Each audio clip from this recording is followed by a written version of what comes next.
Barchaning ko'ngliga yaratuvchilik hissi, bahoriy ko'tarinkilik baxsh etgan Navruz sayllari Jizzax viloyati bo'ylab davom etmoqda. Insonlar o'rtasidagi odamiylik, mehr-oqibat, o'zaro ishonch va sadoqat, saxiylik kabi fazilatlarni namoyon etib, barchani bir maqsad yo'lida birlashtirgan Navruz sayllaridan muxbirlarimiz xabar beradi.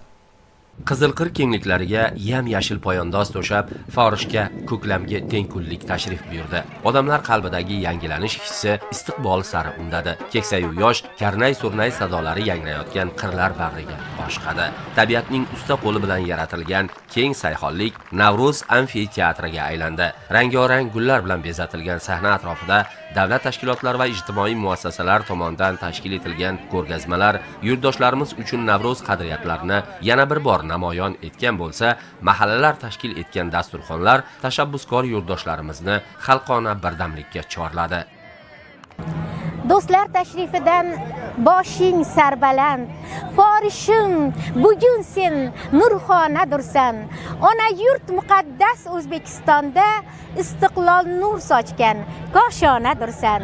Yo'llaring ko'p yiroq moziga tutash, undan Suron bilan Temur ham o'tgan.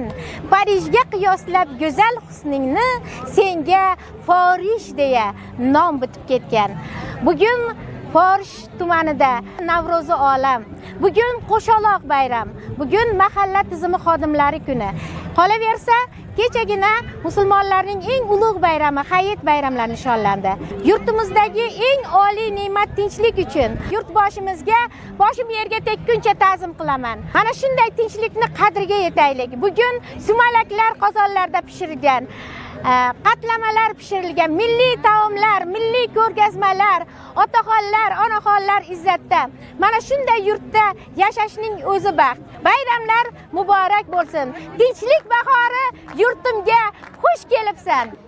Qayd etish kerak, bu yilgi Navruz har yilgidan-da baland shukuh, yurtimiz hayotida o'chmas iz qoldirgan voqeliklar bilan qo'shaloq bo'lib kirib keldi. Ayni mana shu jihat yurtdoshlarimizning yodida bir umr qolsa ajab emas.